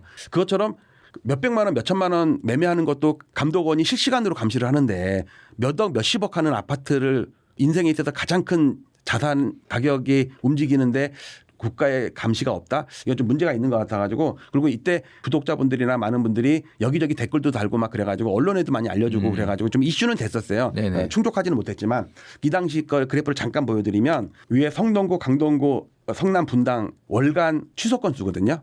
6월달 보시면 여기 이렇게 보시면 거래 가격만 높여놓고 취소. 평상시에는요 한 건, 두 건, 네 건, 다섯 건이었어요. 2023년 2년도 쭉 보면. 근데 6월 달인데 요 108건? 108건이에요. 10배. 왜 그러지? 이게 성동구거든요. 성동구가 좀 가장 극심했었어요. 언제부터 그랬냐면 오세훈 서울시장이 토지에 풀었다가 다시 급하게 잠근 적 있잖아요. 그때부터 취소가 많아졌어요. 이게 보통 취소가 많다는 얘기는 작전 세력이 많이 개입됐다는 뜻이거든요. 그 다음에 뚝 떨어졌다가 근데 하필이면 왜 6월 이후로 뚝 떨어졌냐. 나중에 이거는 이제 청원 올릴 때고 나중에 1년 정도 있다 나온 데이터까지 감안을 하면 여기가 얼마나 또 취소가 줄었는지 보일 거예요. 강동구도 평상시에 7, 8건밖에 안 되던 게 거의 100건이에요. 그다음에 경기도에서는 성남 분당이 제일 심했는데 여기는 보면 한 건, 두 건, 세 건밖에 없잖아요. 이게 100몇십 건이 늘었어요. 107건, 99건, 108건. 이게 너무 눈에 보여서 제가 국민청원을 넣었는데 그 당시는 제 국민청원이 통계청이나 부동산원의 서울시 이런 데 데이터까지 바꿨는데 요걸 보시면 서울 아파트 월간 거래를 보면요. 2025년 6월 달에 1년 전이네요. 12,000건이라고 나오잖아요. 근데 여기에는 취소 건수가 포함이 돼 있는 거예요. 그래갖고 제 청원의 내용이 이렇게 들어있으니까 어디서 봤는지 10,000건으로 1,300건 정도가 줄었어요. 여기서 1,000건 줄고 1,200건 줄고 이 얘기는 뭐냐면 취소 건수가 많아지면 거래가 활발해 보이잖아요. 주식으로 치면 거래가 활발하면은 스크리닝에 떠가지고 그걸 또 쫓아하는 사람들도 있고 해요. 그러니까 이슈를 만들기 위한 것도 있고 그다음에 허술 주문도 있는 것 같고 그래서 제 청원이 언론사까지 알려져가고 KBS 뉴스에 올해 들어서 3,900건이 취소가 됐다. 그리고 6월 달에만 1,000건이 넘었다. 시세가 왜곡될 우려가 있다. 이런 게 나왔고 나중에는 이제 전국에 11만 건이 취소가 됐다. 5년 동안 신고가 띄우기 의심이다. 이런 게 이제 이슈가 좀 됐었어요. 그런데 이런 게 왜 이런 취소가 많이 됐냐면 시발점은 제가 국민청원할 때 이 문제점도 많이 지적을 했는데 서울시 규제 풀어 민생 살리기 대토론회라는 게 1월 달에 열렸어요. 네네. 그러면서 부동산 업자, 강남 부동산 업자가 공개 질의를 해요. 규제가 심하다. 우리 토지에 풀어달라. 그때는 잠삼대청이가 강남구 삼성동이나 서초 송파구의 잠실, 잠삼대청 요 정도 몇 개 지역이었거든요. 그러면서 규제 풀어 민생 살리기인데 민생을 살리려면 서민들을 살려야 되잖아요. 이 당시에 부동산 가격이 어떤 상황이었냐면 강남구 대치동이랑 노원구 상계동이랑 세대수도 비슷해요. 그런데 대치동은요 28억에서 43억까지 올라 있는 상태였어요. 그다음에 노원구는 상계동은요 7억 4천 하던 게 5억까지 빠져 있는 상태였어요. 그러면 민생 살리기를 하려면 노원구를 살려야 될 거 아니에요. 거기에 뭐 도로를 더 해준다거나 뭐 아파트 뭐 연장을 해준다거나 뭐 여러 가지 혜택이 있어야 되는데 민생 살리기라는 토론의 명칭이랑은 정반대로 부자 살리기 이미 15억이나 올라 있는 잠삼대청을 풀어주는 거예요. 이거는 그래서 한편에서는 투기를 조장했다 이런 얘기가 나오는 거고요. 그러면 왜 이 취소가 많았나를 보여드리면 아까 그 25개국 일간 시가총액 데이터 중에 몇 군데 갖고 왔거든요. 요 빨간 게 그러니까 초록색은 일간 실거래 건수고요. 빨간 게 취소 건수인데 여기에 집중이 됐죠. 왜 집중이 됐냐면 우리가 주식으로 치면 정고점을 넘기 직전에 뭔가 호재가 있어야 되잖아요. 유전을 발견했다든지 신약을 개발했다든지 그러면서 대량 거래가 터지면서 정고점에서 나오는 물량을 다 받아먹고 쳐 올리거든요. 그런 작용을 한 게 이번에 취소 건수인데 여기 보시면 이미 강남이나 서초는 이미 1년 전에 정고점을 넘어 있는 상태였어요. 근데 나머지는 전부 정고점을 못 넘고서 여기서 주춤주춤하고 있을 텐데 소지거래 허가지역을 해제했다가 다시 묶으면서 불이 붙으면서 이게 한강벨트로 확산이 돼버린 거예요. 그러면서 여기서 대량 거래가 터지면서 정고점을 넘은 거죠. 한번 정고점을 넘으면 쉽게 안 내려오거든요. 그런데 제 청원이 이슈가 돼갖고 여기저기서 나오니까 KBS에서 어떤 게 나왔냐면 부동산 불장 성동구가 특이점 아까 제가 이게 성동구거든요. 성동구가 서울에서 제일 심했어요. 한강벨트 중에. 그런데 KBS 어떤 면피성 기사가 나왔냐면 서울시에서 조사를 해봤더니 집값 띄우기용이 아니었다. 실상은 그러면서 계약 꿀팁을 알려줄게. 그러면서 종이 계약서 썼다가 그 전자계약서로 바꾸면 금리도 우대받고 세금 혜택도 조금 받는다. 이걸 알려줄게. 그러면서 여론을 완전히 딴 방향으로 호도를 한 거예요. 조작이 아니다. 허수거래가 아니다. 그러면서 전자계약 때문에 벌어진 일이다. 그리고 단순한 실수도 많이 껴 있었다. 그래서 제가 그거에 대한 이런 반박이 면피성 기사가 나올 걸 대비해서 제가 청원 그 내용에다가 이런 내용을 넣습니다. 우리나라 부동산 전자계약 추이가 2024년도에 5.9%예요. 25년도에 9%인가 그래요. 그러면 91%는 종이계약이잖아요. 그러면은 전자계약으로 바꾸는 바람에 취소가 많았다는 게 말이 안 돼요. 일단 10분의 1도 안 되기 때문에. 예. 그다음에 날짜를 계산해 봤어요. 취소할 때까지 얼마나 걸렸나. 예를 들어서 종이계약 썼다가 그다음 날 사장님 저 전자계약으로 바꿔주세요. 아니면 사장님이 먼저 종이계약한 건 전자계약으로 바꾸면 여러 가지 편하거든요. 이렇게 하면은 그게 오늘 계약을 썼으면 오늘이나 내일이나 모레 정도까지는 3일 안에는 보통 이루어져야 될 거 아니에요. 그런데 날짜를 해보니까 5%가 안 돼요. 3일 이내에 취소된 게 5%밖에 안 되고 실제로 보름 한 달 정도 있다가 취소가 대부분이 돼요. 서울이고요. 경기도도 마찬가지입니다. 합쳐서 5%가 안 돼요. 이 이야기는 전자계약서로 바꾸는 바람에 취소가 많았다는 거는 예를 들어 한 달 있다가 전자계약서로 바꿀 일은 거의 확률이 적잖아요. 2, 3일 안에 바꾸지 보통. 그래서 그것도 아닌 상황이 되고요. 그러면 이번에는 뭐 부산도 그렇고 인천도 그렇고 다 그렇게 취소가 많았냐 조사를 해봤거든요. 그랬더니 서울만 유독 그러네. 평균 예년에 비해서 5년 동안 평균에 비해서 올해 얼마나 많은 취소가 있었나 봤더니 다른 데는 거래가 늘면 당연히 취소가 많은 게 당연하죠. 그리고 거래가 늘 때였기 때문에 경남, 경북 이런 데는 1.5배밖에 안 돼요. 근데 서울만 10배예요. 10배. 전국 평균에 비해서도 유독 배수구나, 서울. 배수. 예, 배수입니다. 그러니까 평균에 비해서 취소가 얼마나 많아졌냐를 한 건데 경기도도 볼게요. 경기도도 44개 시군구로 보니까 분당이랑 과천이 진짜 뭐 28배고요. 나머지 여기는 1점 몇 배밖에 안 돼요. 뭐 고양 덕양이나 전수조사를 한 거거든요. 또 한 가지. 그래서 여기 집계를 해보니까 서울이 전국 17개 시도 중에 얼마나 취소가 많은 날 보면요. 다른 데는 1.3배, 1.2배밖에 안 돼요. 아까 보셨듯이. 거래가 늘었으니까 당연히 취소가 더 많은 거는 당연한데 서울처럼 11배까지 늘진 않았다 이거예요. 그리고 서울 안에서도 서울 전체가 그런 게 아니라 은평, 도봉, 종로구는 이런 현상이 없어요. 성동, 강동 몇 군데만이에요. 뭐 이렇게 고가 아파트 한강벨트가 주로 이랬고요. 그다음에 경기도에서도 뭐 다른 지역도 전자계약으로 바꾸거나 실수가 있었다면 비율이 비슷해야 되는데 1.7배 이런데 성남 분당만 28배예요. 다른 지역에 비해서. 그러니까 시공간을 초월해서 특정 지역에 그런 게 많았다. 오늘자 월간 데이터를 제가 갖고 왔거든요. 여기서 또 어떤 문제가 발생하냐면 제일 위에 거는 거래 건수고요. 요 밑에 거는 해제 건수. 요건 해제를 입력한 건수입니다. 오늘 입력한 게 한 달 전 걸 수도 있고 뭐 2달 전 걸 수도 있잖아요. 여기서 중요한 걸 또 차이를 잠깐 보면요. 예를 들어서 1년 전 5월 달에 7,570건이었는데 올해 5월 달은 8,600건이니까 1,000건 정도가 더 많죠. 거래가 많으면 취소가 많은 게 당연한데 7,500건일 때 취소가 거의 1,000건이에요. 그런데 이번에는 110건이에요. 이게 뭘 의미하냐면 6월 달에 피크를 친 다음에 뚝 떨어졌죠. 이게 뭐냐면 이 당시에는요. 무정부 상태였어요. 12월 계엄 이후에 탄핵 정국을 거치고 그러면서 정부에 다 손 놓고 있는 거예요. 이때 작전 세력이 판을 친 거예요. 그러고 나서 갑자기 1,300건 되던 게 400건, 300건, 200건 이렇게 준 게 뭐냐. 정부가 출범을 했단 말이에요. 그러니까 무정부 상태와 정부가 있는 상태가 이렇게 차이가 나요. 아니 거래가 더 많아졌으면 취소가 더 많아지는 게 비율적으로 맞는데 10분의 1로 줄었어요. 10분의 1로. 이거는 뭐냐면 지금이 비정상이 아니라 이때가 비정상이란 얘기죠. 그리고 또 한 가지 예를 들면 제가 좀 취소가 많았던 지역에 강남, 서초, 양천, 영등포구를 취소 건수를 전수 조사를 했는데 이 강남구의 평균 거래 금액이 28억이에요. 그러면 28억에 계약한 것도 했으면 취소도 대충 28억 비슷하게 나와야 될 거 아니에요.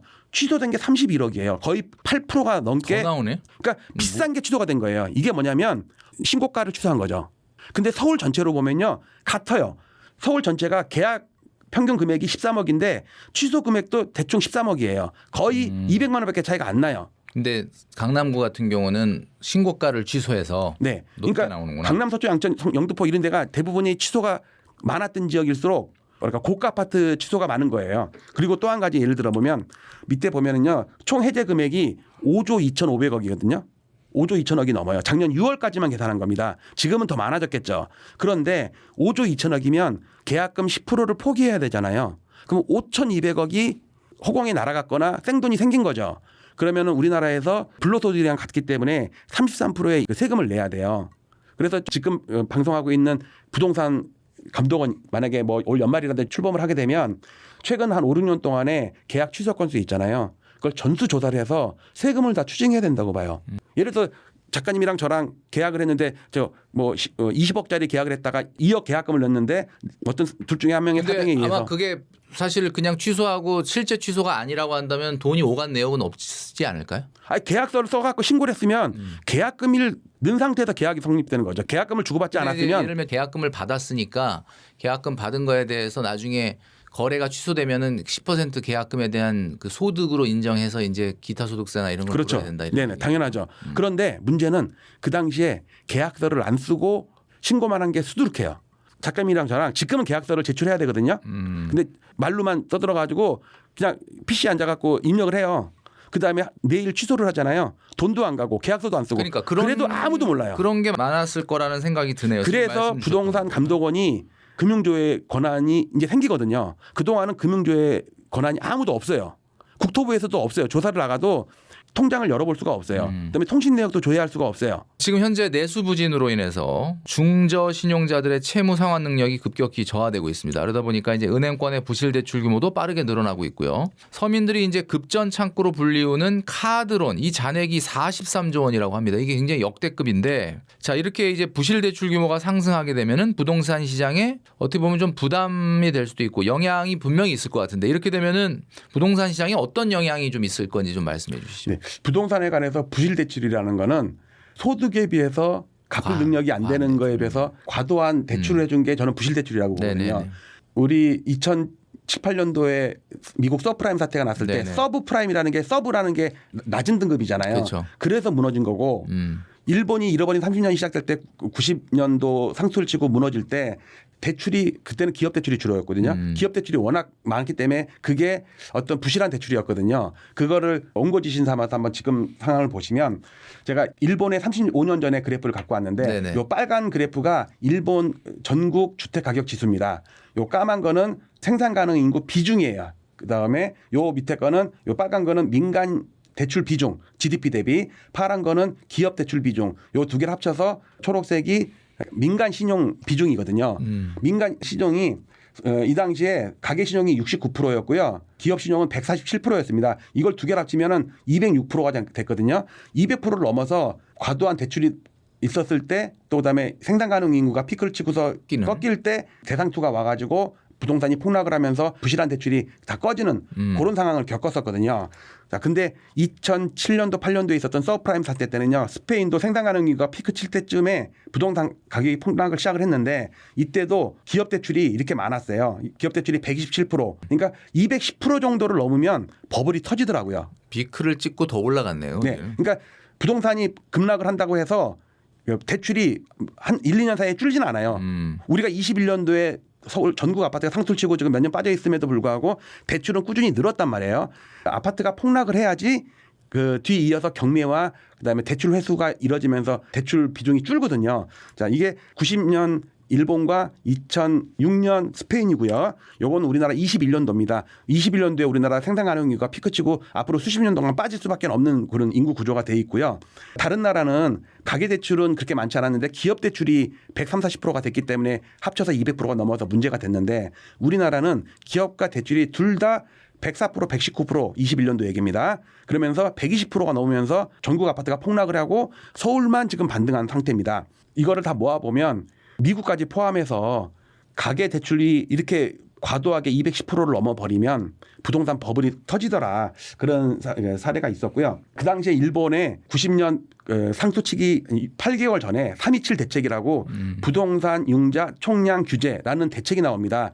이게 잃어버린 30년의 시발점이 된 거거든요. 그 대신 이 대책은 부동산업 향, 부동산 쪽만 대출을 줄이겠다는 얘기예요. 이게 1990년 3월 27일 통계이자의 신문. 근데 날짜도 똑같고요. 용어도 여기는 융자 총량 규제인데 우리는 대출 총량 관리 용어만 바꾸고 날짜도 6.27 대책 똑같습니다. 그러면 일본도 그 대책이 나오자마자 부동산이 폭락한 게 아니라 올라가던 아파트는 계속 올라가요. 대출도 조금씩 줄면서 지금도 우리도 대출 좀 증감률은 좀 줄었지만 네네. 아파트 값은 계속 올라간단 말이에요. 그리고 그 당시에 일본 정초부터 초비상 그래서 91년도에 상투치고 2달 후입니다. BIS 8% 때문에 문제가 돼가지고 대출을 회수하고 은행이 부실해지니까 그리고 우리나라 같은 경우도 IMF 때 BIS 미달했던 14개 은행이 지금 다 사라졌어요. 그만큼 BIS 비율이 높은데 이 BIS 비율 계산하는 분모가 지금의 RW 해가지고 위험 가중치라고 하는데 20%까지는 이게 대통령 취임하고서 3개월 있다가 9월 달에 요 얘기가 딱 나와서 저는 깜짝 놀랐어요. 일본에서 제가 연구하고 있던 거랑 똑같은데 이 RW가 BIS 분모거든요 이게. 그래서 그 당시에 일본이 대출 잔액이 총 대출이 10% 늘 때 부동산에 20-30%가 늘었기 때문에 문제가 된 거거든요. 이게 나중에 0%까지. 여러분 우리도 대출 증감률이 대출은 늘긴 늘지만 증감률이 회수가 되면서 대출 안 나가고 하면서 엄청 줄 것이다. 그래서 마지막 요 조사를 한 게 요건 서울 아파트 21년 10월 달 고점과 지금 2월 달, 그러니까 실질 지수입니다. 고점 치고서 빠진 다음에 살짝 반등하려고 그래요. 근데 주택담보대출 증감률이 1%까지 줄었을 때 21년도, 22년도에 폭락을 했었습니다. 그러다가 이때 신생아 특례론 등등 해가지고 대출을 엄청 늘었다가 우리 6.27 대책 이후에 증감률이 떨어지고 있습니다. 9%까지 갔던 게 7%까지 줄어요. 이게 나중에 점점 더 줄을 겁니다. 회수는 되면서 대출을 계속 틀어막고 있으니까 그러면 결국은 과거 사례를 봤을 때 대출에 따라서 우리나라 아파트 값은 오르고 내리고 했거든요.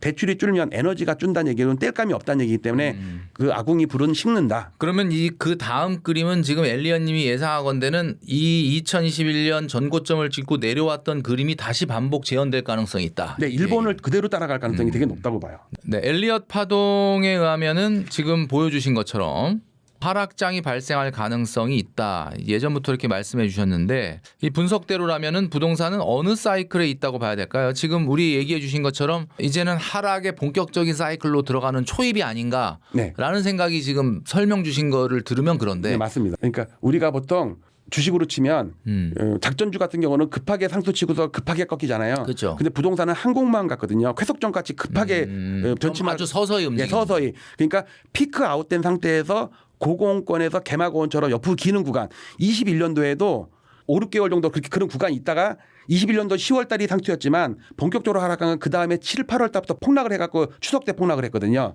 엘리엇 파동 제 필명이 엘리엇인데 제 채널도 엘리엇 TV고요. 엘리엇 파동이라는 거는 피보나치 시퀀스랑 골든 레이쇼라고 그래가지고 피보나치 투열 그다음에 황금 비율 이것처럼 앞에 숫자를 계속 더해 나가면 그 숫자의 비율이 1.618배가 된다는 그런 규칙적인 파동의 진행 상황을 주식이나 하여튼 금융상품에 다 도입을 한 거거든요. 요 책에 나오는 여기도 보면 숫자가 쭉 써 있잖아요. 네. 근데 그래픽으로 본다면 엘리엇 파동에서 상승파는 5개의 1, 2, 3, 4, 5라는 파동으로 이루어지고 조종파는 ABC라는 3개의 조종파로 이루어지면서 이게 끊임없이 반복되는데 예를 들어서 이 파는 1파 상승에 대한 되돌림 이때 61.8 또는 38.2%라는 황금 비율을 조정받는다는 뜻입니다. 우리나라의 1955년부터 주택가격지수 한 거의 60년이 넘는 가격지수를 시가총액 상위 100개 아파트만 가지고 만들면 어떤 꾸준한 어떤 상승 추세 내에서 움직입니다. 가장 피크였던 네 군데를 고른다면 윤보선 대통령 때 61년, 그다음에 79년대 박정희 대통령, 91년도 노태우 대통령, 2006년도 노무현 대통령, 그다음에 5년 전에 문재인 대통령, 그리고 현재의 이재명 대통령 이렇게 구할 수가 있고요. 이걸 파동으로 계산하면 정확히 엘리엇 파동에 그대로 적용이 돼요. 그리고 이런 식으로 지금은 그랜드 슈퍼사이클 3파라고 저는 보이는데 이 3파가 끝났을 가능성이 되게 높다. 그게 아마 2021년이겠죠? 아니죠. 그 그랜드 슈퍼사이클의 상승. 어떻게 되냐면 박정희 대통령 때까지가 1파고 그다음에 87년 노태우 대통령 상승파 나오기 직전까지가 조정 2파고 여기서 그림으로 좀 본다면 이렇게 보여드릴게요. 대통령 사진도 있으니까 노태우 상승 1파, 그다음에 김영삼 조정 2파, 그다음에 노무현 상승 3파, 그다음에 이명박 조정 4파, 그다음에 문재인 상승 5파. 근데 이 5파 안에서도 1, 2, 3, 4, 5인데 요 3파가 문재인 대통령 때 3파가 끝났고 윤석열 대통령 때 4파가 거친 다음에 마지막 5파가 이재명 대통령 때 끝났을 가능성이 더 높다. 그것도 2월 달에. 이미 3, 4개월 지났다. 실거래가 지수로 보면 CPI 어저스트 하면은 2월 달이 고점이라고 나오거든요. 그리고 고점도 올라가고 저점도 올라가지만 약간 쐐기형의 패턴이 지금 모여주고 있기 때문에 여기서 큰 상승이든 하락이든 큰 파동이 나타날 가능성이 되게 높다. 그리고 엘리엇 파동 말고도 기술적 지표를 보면 파라볼릭 SAR이라는 지표가 있거든요. 이거는 포물선 같이 생긴 스탑 앤 리버스라는 거예요. 그러니까 기존의 상승 추세가 바뀌었다. 거꾸로 해라라는 그 지표인데 여기 보시면 노태우 대통령 때 상승파가 끝나고 나서 상승점을 하락점으로 바꾼 상태가 벌어졌었고요. 그다음에 노무현 대통령 때도 파라볼릭이 음전환되면서 6년 동안 하락을 했고요. 그다음에 문재인 대통령 때도 21년 10월 달에 고점 친 다음에 슬슬 빠지다가 파라볼릭이 음전환되면서 급락을 한번 거쳤거든요. 그런데 이번에도 2월 달 고점 친 다음에 곧장 3월 달에 이게 파라볼릭이 음전환됐기 때문에 여러 가지 지표 중에 하나인 파라볼릭에서 일단 매도 사인이 나왔다. 이번에는 볼린저 밴드라는 건데 어떤 추세를 만들고 움직일 때 어떤 밴드 안에서 움직인다는 볼린저 밴드라는 그 지표인데 여기도 보시면 이게 1년 이동평균선입니다. 1년 이동평균선을 깬 다음에 로어 밴드가 벌어지면서 급락이 왔었던 상황이 있었고요. 노무현 대통령 때도 중위선을 깬 다음에 조금 빠지다가 나중에 급락이 오면서 추세적으로 6년 정도 빠졌었고요. 문재인 대통령 때도 중위선을 깨고 나서 급락 왔었던 게 볼린저 밴드가 벌어진 상태였는데 지금이 딱 그 직전인 가능성이 되게 높아 보여요. 23년 2월은 윤석열 대통령 아닙니까? 예. 그렇죠. 그러니까 문재인 대통령 때 상투 치고 나서 본격적으로 빠진 거는 윤석열 대통령 때 폭락을 했었죠. 반등도 마찬가지고요. 어쨌든 중심선을 깨서 시가총액 상위 100개 아파트가 이렇게 진행되고 있고 어쨌든 공통적으로 지금 보여주시는 내용을 보면은 일단은 현재 하락 사이클로 진입하고 있다라고 네네. 우리는 이해를 해야 된다. 그리고 또 한 가지는 삼선전환도라는 게 있는데 그냥 조금 하락해가지고는 대세가 바뀌었다고 할 수는 없지만 이전 직전에 3개월 오른 거를 빼버리면 그건 하락이 전환됐다고 보는 게 삼선 전환도 기법인데 노태우 대통령 때도 이렇게 한번 음전환이 되면은요 추세적으로 계속 하락합니다. 마찬가지로 노무현 대통령 때도 음전환이 되고 나면 3개월 오른 거를 뺐단 말이에요. 그러면은 추세적으로 이렇게 6년 동안 하락을 했고요. 지금은 3개월 오른 거 빠졌나요? 네, 빠졌어요. 마지막에 오를 때 아까 봤듯이 강남구나 이게 되게 약하게 올랐단 말이에요. 그때 3개월 동안 약하게 올랐는데 이번에 중과세 유예 해지하면서 그 직전에 급락을 했기 때문에 음전환이 됐고 물론 6월 달에 약간 반등하고 있는데 이 신호가 공통적으로 나타났다는 거 이게 되게 중요한 것 같고요.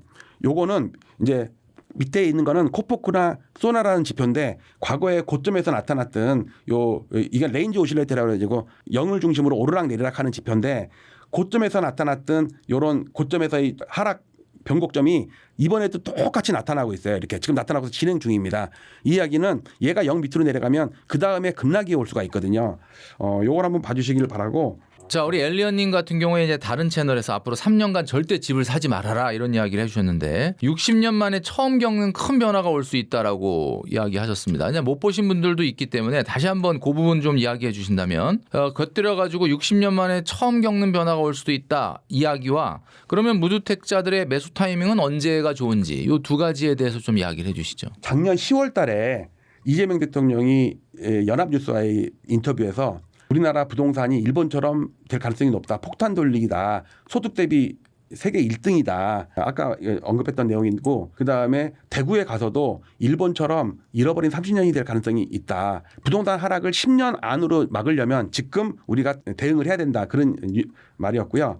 이제 블룸버그라는 인터뷰에서도 우리나라 부동산 시장이 티킹밤 시한폭탄처럼 불안한 상황에 있다. 그다음에 비즈니스 타임즈에서도 헤딩 다운, 그러니까 일본에 걸었던 길을 따라서 지금 추세적으로 하락할 가능성이 되게 높다. 이러면서 뭐랄까 부동산과의 전쟁을 약간 예고하는 듯한 상황이 있었습니다. 아까 보셨듯이 일본이 잃어버린 30년이 시작되기 직전에 생산 가능 인구가 줄면서 그 부동산 신용이 GDP 대비 210%가 넘으면은 폭락이 와갖고 잃어버린 30년이 시작되는 것처럼 스페인도 그랬고 우리나라도 지금 그런 상황이 이미 2021년에 시작이 됐거든요. 서울만 반등을 하고 있는 건데 재밌는 사례를 하나 들어보이면 요거는 일본이 상투치기 몇 달 전에 1990년에 2월 28일 날 일본이 이제 내각이 출범을 하게 됩니다.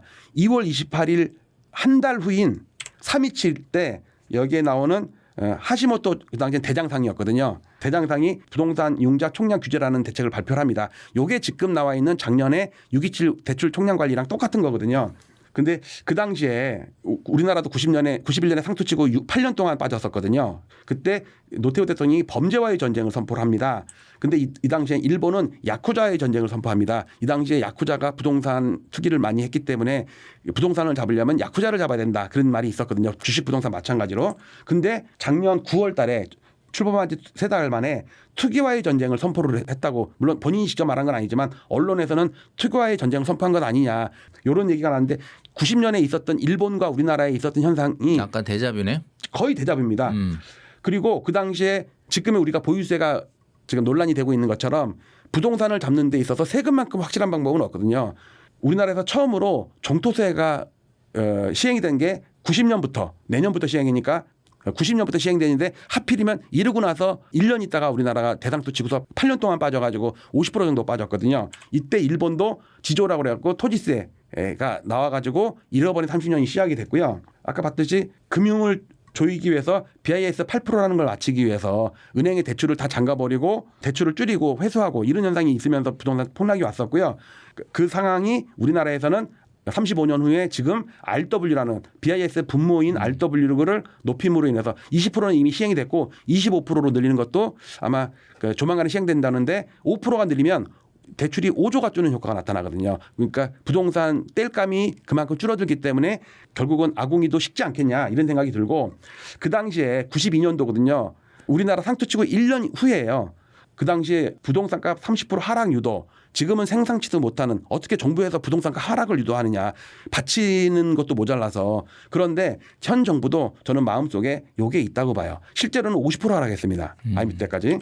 그러면 일단은 아까 질문 드렸던 것처럼 무주택자들 같은 경우는 현재 이런 대세 하락을 좀 염두에 두고 좀 기다렸다가 집을 사는 것이 맞겠다. 네. 잠깐 정리를 하면 일본과 우리나라의 현재의 비교를 하면 일본도 13년 6개월 동안 상승한 다음에 폭락을 시작했거든요. 그래프로 좀 이따 보여드리겠지만 우리나라도 13년 6개월이 되는 때가 이번 달이에요. 6월 달, 7월 달, 8월 달 정도 되겠죠. 13년 1월부터 박근혜 대통령 때부터 출발을 했으니까 일본의 쌍봉과 우리나라의 쌍봉이 상당히 비슷한데 일본이 77년 오일 쇼크 후에 바닥을 치고서 올랐을 때 전국은 외봉이지만 동경은 쌍봉으로 빠진 다음에 20년 동안 빠지고 10년 동안 옆으로 기었거든요. 그래서 잃어버린 30년이라고 하는데 밑에 거는 기존 금리고요. 이건 일본이고. 이건 일본이고요. 동경입니다. 일본 전국이 아니라 이건 동경입니다. 동경. 그다음에 여기다가 케이스 실러지수 실질지수를 놓으면 일본이 상투 치기 전에 미국이 먼저 상투를 쳤어요. 케이스 실러 지수가 빠지고 그다음에 여기다가 우리나라를 넣어볼게요. 이거는 밑에 거는 미국의 기준금리고요. 빨간 게 우리나라 현재의 서울 아파트 실질 지수인데 이때 쌍봉 쳤던 것처럼 오른쪽 봉우리가 높죠. 우리도 오른쪽 봉우리가 높습니다. 얘네는 한 2년 정도 텀이고 우리는 3년 정도 텀인데 이 바닥이 2013년 1월이에요. 이게 일본한테는 77년이고. 그렇죠. 77년 5월인가 그렇고 정확히 13년 우리나라는 21년 오른쪽 봉우리니까 지금 26년 2월 그리고 첫 번째 봉우리가 21년 10월. 예. 그러니까 3년 정도의 텀이 텀이 좀 기네요. 우리는 좀 텀이 좀 더 길고 어쨌든 전체 13년 반 정도 상승한 기간은 똑같습니다. 네, 오늘 엘리언님 모시고 여러 이야기들을 나눠봤는데요. 여러분, 여러분의 어떤 투자라든지 또 판단에 있어서 굉장히 도움이 되는 시간이 아니었나라는 생각을 합니다. 오늘 엘리언님 나와주셨는데 감사합니다. 네, 감사합니다. 네.